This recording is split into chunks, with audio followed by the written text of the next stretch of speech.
अस्सलाम वालेकुम नाज़रीन जो सुप्रीम कोर्ट ने तफसीली फ़ैसला जारी कर दिया है बल्ला वापसी लेने का, उसमें जो अहम नुकात थे और जो चीफ़ जस्टिस साहब ने तफसीली फ़ैसला दिया है, उसमें हम आपके साथ तफसीली फ़ैसले की डिटेल्स कुछ शेयर करते हैं। उसमें उनका कहना था कि पीटीआई को बल्ले से महरूम करने की सारी ज़िम्मेदारी पार्टी मामलात चलाने वालों पर आयद होती है।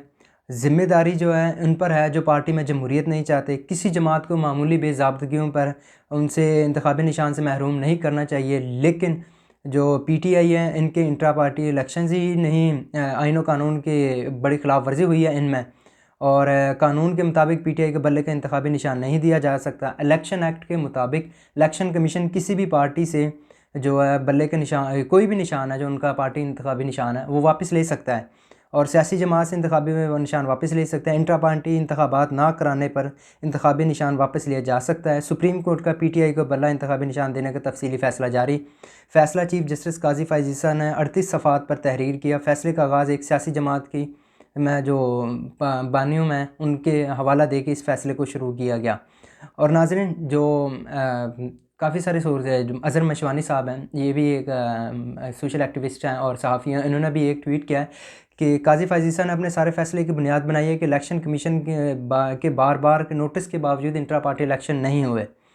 ये सफ़ेद झूठ है। 2 बार इलेक्शन हुए। पहले 8 जून 2022 को इंट्रा पार्टी इंतखाबात हुए और उस जिसको इलेक्शन कमीशन ने 1.5 साल बाद के इलेक्शन के इंतखाबात के करीब आने पर 20 दिन पहले उनसे इंतखाबात कराने का कहा और वो मानने से इनकार कर दिया और 20 दिन बाद उनसे इंतखाबात कराने का कहा।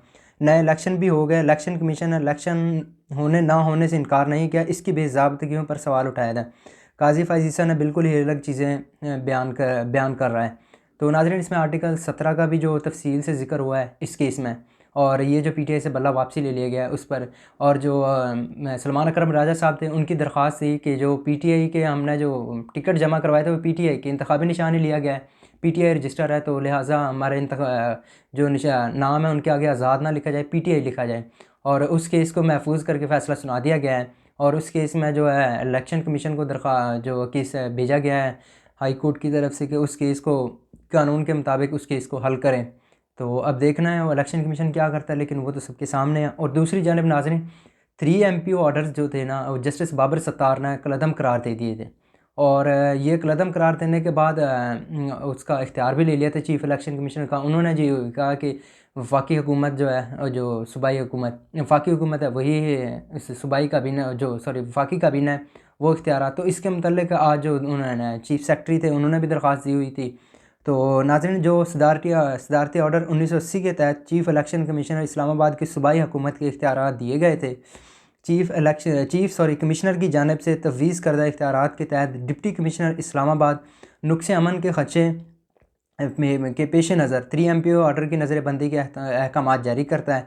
जस्टिस बाबर सत्तार का समात के दौरान ये वाज़ेह मौक़िफ़ रहा है जमहूरी निज़ाम में एक सदारती ऑर्डर के तहत फ़र्द वाहिद किसी शख्स की नज़रबंदी का फ़ैसला कैसे कर सकता है। ये तो खालिस्तान कॉलोनियल इख्तियार है। जस्टिस बाबर ने फ़ैसला दिया कि वफाकी हुकूमत इस्लामाबाद के लिए सूबाई हुकूमत और किसी शहरी की नज़रबंदी का इख्तियार सिर्फ वफाकी काबीना के पास है होना चाहिए। इसलिए सदारती ऑर्डर के तहत चीफ कमिश्नर को दिए गए इख्तियारात कलअदम करार देते हुए वफाकी हुकूमत को 3 माह में इससे मुतल्लिक़ कानून साज़ी करने का हुक्म दिया था। इस्लामाबाद हाई कोर्ट के चीफ जस्टिस आमिर फ़ारूक और जस्टिस महमूद जहांगीरी साहब ने इसकी समाअत की थी। सदारती ऑर्डर के तहत चीफ कमिश्नर को दिए गए इख्तियारात वो बहाल कर दिए और फ्री कैन को नोटिस जारी करके जवाब तलब कर लिया। तो नाज़रीन ये तो जस्टिस बाबर सत्तार का फ़ैसला कलअदम हो गया है। अब जो चीफ़ कमिश्नर साहब के जो डीसी हैं इस्लामाबाद के, इरफान नवाज़ मेमन, और एसएसपी ऑपरेशंस हैं, उनके ख़िलाफ़ तौहीन अदालत का केस भी उनके पास ही है और उसका बाकायदा ट्रायल भी का आगाज़ भी हो गया, जिसकी डिटेल्स हमने रात वाली अपनी वीडियो में अपलोड कर दी है गुज़िश्ता रातें। तो उसमें जो है तफसीली जो उनका एक गवाह का बयान भी हो चुका है। तो ये नाज़रीन थी इस्लामाबाद हाई कोर्ट की भी अपडेट्स। और दूसरी जानिब जो एपलेट ट्रिब्यूनल जो लाहौर 2 हाई कोर्ट्स के मुख्तलिफ फ़ैसले थे, यानी कि हम आपके साथ डिटेल से पहले बताते हैं कि जब पेशावर हाई कोर्ट था ना,